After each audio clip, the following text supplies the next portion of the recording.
So today I'm going to show you a debt tracker that you can put together on a spreadsheet with Google Spreadsheets or even Excel. So I'm actually going to hop over here on my desktop so you can take a look. I am zoomed out so you can kind of see most of this, and I'm going to zoom in here for you, I promise. And I'm just going to kind of scroll down. I have some just generic information plugged in here, and then you of course can utilize this to whatever thing works best for you in the whole setup that you're going to potentially do for paying off your debts. Now, first off, congratulations on going through this process of paying off your debts. I think it's a huge step in this process of, trying to clear up everything. And I think a spreadsheet really helps you get a good overall picture of how everything looks, especially if maybe you haven't ever done something like this before. Like I said, this is just generic information. I just plugged in random stuff in here for us so we can kind of get an idea of what this can look like.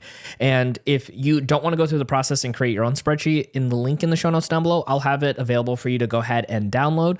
And so that way you can just kind of jump right to this and then maybe even manage it yourself. So if you don't want to spend the time on this, I'll just have it in there for you to be able to go ahead and download for just a couple of bucks. Nothing too crazy. It's like $2, $3, $4 at most, honestly, because I think it's important for somebody to get started with paying off their debt as easily as possible. So you can see right over here, we actually have a couple different things set up. We have most of our debts here at the very top. We have things like our mortgage, cars, student loans, personal loans. You can see right over here. Let me actually get my marker out. You also got your credit cards. So all the things we just talked about right here. Then we have columns over here. You could see the names of the companies, the interest rates, the remaining debt or balances, the minimum due, any over amount due, a due date, and then the account being charged. Now, if you're a little bit newer to the process of paying off debts, one way I love to help other people and share this information with them is try to get everything under one single bill pay account. I actually like labeling it as bill pay because it will make your process so much easier than if you have like cards being charged at different times and everything. It gets so insane. So ideally, if you can get everything under one checking account, that's going to be ideal for you. And if you have a bank account that charges you for additional checking accounts, I would either open up a new account, which we talk a lot about different accounts here. I'll have some resources in the show notes down below that you can go ahead and check out those companies because I would recommend them since they don't charge you for having extra checking accounts and you can start rolling everything over to that. And it can take some time, so keep that in mind. And then let me go ahead and clean up my screen here and move some stuff aside. And then in this section over here, we're also going to have some more information on the columns. You can see the person on the account. This guy, John Doe, has all of the debts. But then I also wanted to put in here login for the link to the site, the username, the password, and the account information as well. Because if you're doing this with a spouse or a partner or somebody else, it's really good if you guys can all have all the information all together. Now, of course, you don't have to use these parts or add them in there in your process. So just something to keep in mind. And then if you keep on going to the right-hand side here, so right over here, you can see we also have additional information, maybe any side notes that we want to plug in. Again, you don't have to add these parts into it, but I think it can be helpful. So that way, if there's data points you want to know, and you can see that every section here is pretty much separated between this gray block here, just kind of keeps things a little bit more separated. And what's really nice is on at least Google Sheets, you can go ahead and click in the area and then right click here. And then you can go ahead and where's that at? Just scroll down here. You can go ahead and insert notes. So you can put any type of notes that you want. So we have some notes in some of these accounts as well. So for example, whatever the account started off with while we're paying it down, maybe it's just a mental note for us to kind of keep. Or if there's something with like the interest rate changing, like maybe it's going to go up or down, we can do that information as well. Now for our account here, for example, if we keep on scrolling down here, we even put in little cute little locks here for the credit cards to show that we had locked the cards on the back end because a lot of companies allow you to lock them on the app or the website. So something to keep in mind. Now, if we keep going down here, we have additional sections here. We have any collections or anything in court. So things that you need to kind of have in here will be really good. Any medical debt you might have. And then potentially if you have any retirement debt that you maybe pulled money out of your retirement and need to pay back. And again, you can actually add additional lines. So for example, if you have more medical debt, you can just right click over here and click insert below, and then you will have an additional line that you can go ahead and fill out.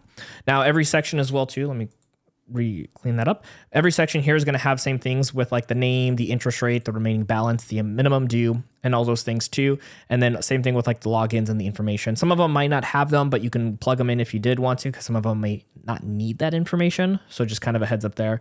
We did add a business section over here as well. So that way, if you do have some business debt and you want to add it into your tracker, you can. Depends on the person and if they want to have that information there. So, you could see here, maybe we have a question mark when we don't have all the full information, and then you can see the due dates and everything as well. Plus our bank account that we're using if we wanted to have that in there. Now, next up here is going to be what we call the cost of living. So these are just everyday things that we need to pay for. You can see here, I just gave some examples like HOA, internet, phone bill, water bill, all those things. You can put the company names, the average per month. Obviously, some might be, up and down. So something like the water bill or the electricity is going to range unless the companies give you the option to pay a flat fee every month. And then you can see they have like overdues. In this example, I gave some with different colors. So if you want to, highlight the ones that are overdue to try to get them back up to regular, that's always a good idea to help them stick out in this debt paying off process. So you can see, yeah, that's red right there for the electricity or the solar on there as well. And again, you can see account charged and everything else as well. And then the due dates as well. Now, the car insurance as an example here, I actually put in here because we have this example here. Typically, you can choose to do 6 months or, pay monthly. And for example of paying every 6 months, we put the 2 dates that they would get charged. So like February 23rd and August 23rd for these examples, how much it's going to charge you per transaction and then the amount of months. So if you, take that, you could break it down. And then if you keep scrolling down here, I just want to give examples of subscriptions. So things that you might be paying for that either A, just being aware of them, or B, maybe adding them in here and realizing, hey, we might need to cancel some things. So you could see here, you have a couple of them here at the very top, and same thing with the information of the cost, the due date. And then we have more down here that I actually show as crossed off or grayed out or both. I like the both, where we went ahead and canceled these things. And I like seeing them and left onto the debt tracker so we can be aware of those changes. And I actually went and did that over here with the credit card. So as an example, with like one of the credit cards, if it's the balance is at 0, you can go ahead and cross it off or gray it out. It just looks like really good to get things knocked down on the list. And so same thing here with the subscriptions, because I think those are going to be the first things people can do in their process of paying off debt. You can go ahead and actually get those things knocked off and close them off as quickly as possible. And then maybe some miscellaneous things as well here too. So things like car registration, Costco membership, or things that are just getting charged on a annual basis that maybe are not going to be in your subscriptions or your cost of living. For whatever reason, of course, you can move these things up and down, or even just leave this empty if you really need to, or if you're creating it, you can kind of just go based off of that too. So what I really like here too is if you are in the process of paying off credit cards, and what you can do is actually hold on to these and kind of toggle them back and forth. So for me, I like having them from largest to smallest in every category. So as I'm paying off a debt, if it keeps going lower than the rest of them, I can just go ahead and toggle this down. Everything in that row is going to move along with it, so I don't have to readjust all the information. So it's really nice, makes it easier for us as well, and that's just done automatically for you. And you can see some of the notes popping up there as examples. Now, I also created an income tab here at the very bottom. You can't really see it, but it's kind of cut off for us. But I'm going to go into the income tab, and it's going to take us to this new section. This is super generic, but I just wanted to kind of have a space for this.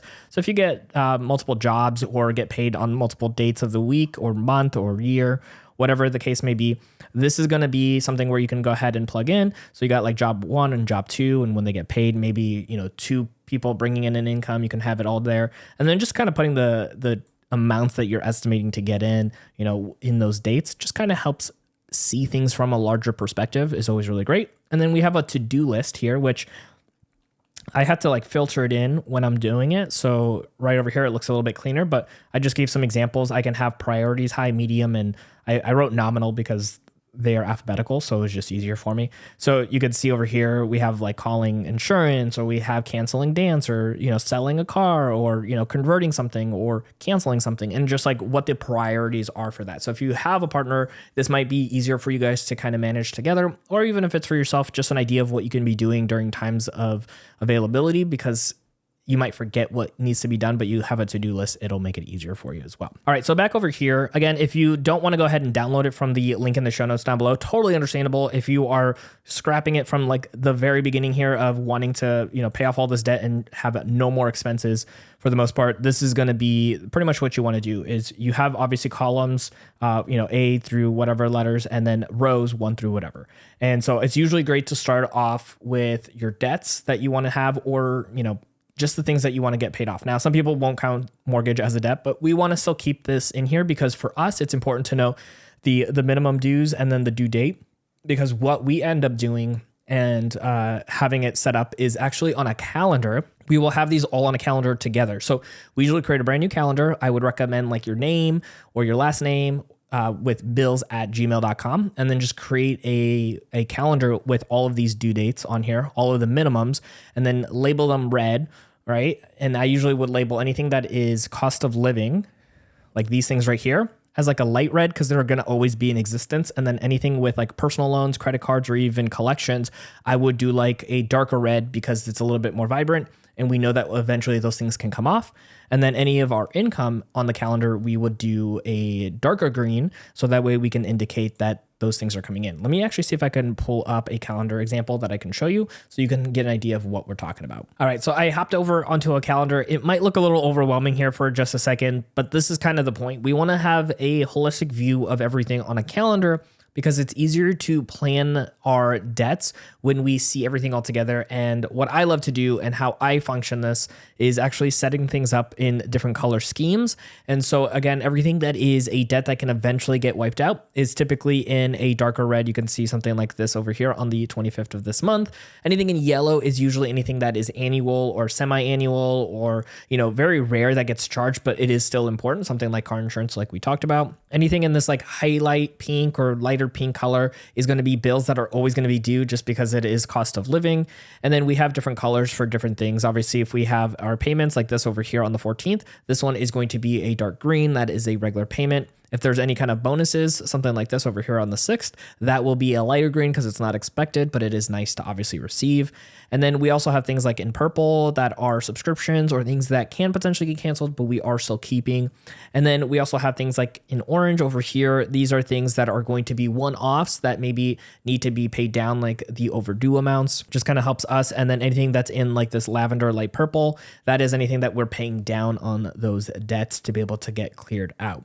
Now, for this is just going to be from a calendar. Again, we actually created it as a brand new account. So that way it can be linked up to our regular accounts and toggled on and off. Because if this was on top of your daily calendar, it would be so overwhelming to see on a regular basis. So it would be recommended to create a separate account, add it in, and then go ahead and toggle it on and off on your regular calendar. So you can still check on it on a regular basis, but not be overwhelmed by it at one time. And so the way this would end up working out for most people is, you would get paid, let's say on this 28th of this month, and you would say what all the bills are going to be due by our next paycheck, which in this case would be on the 4th. So obviously there's only a couple days, but from the 4th until the next regular paycheck, which is the 14th, a 10-day period, all of the bills that are due the 5th, 6th, all the way to the 13th, and even the 14th would be considered bills that need to be made sure that there's enough in the bill pay account. And again, that's just one account as a whole that you can go ahead and set up. All right, so we jumped back over here to the spreadsheet and kind of looking back at this whole setup. This is why it's so important to have the due dates and then the minimums due, even on things that you would pay on a regular basis,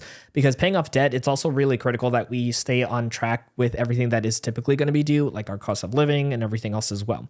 Now, for those that are curious, like what happens with gas and, other bills that maybe, or not bills, other costs that you need to use or want to use that are not part of these things like cost of living, you can either create a separate account or just be very aware of how much you're spending outside of what is going to be owed in between that time. It's always going to be up to you. It's probably going to be best if your accounts allow for it without any additional fees to have a second checking account where you put a little bit of money after all of your bills are made sure to be paid for to be able to use for gas or additional food, whatever the case may be on other spending that is not getting this debt paid down. All right, so looking back at this tracker here, of course, if you want to add additional types of columns here, you can go into any letter here and then go ahead and, insert a column left or right, and then you can have additional settings. So if there's additional information that we don't already have here in any given setting, you can go ahead and add that in there. Now, keeping in mind that will add it for every single row. So just something to keep in mind. Not everything has to have the exact same information as you saw earlier in our example. Some of these settings down here don't have all of the things on the right-hand side after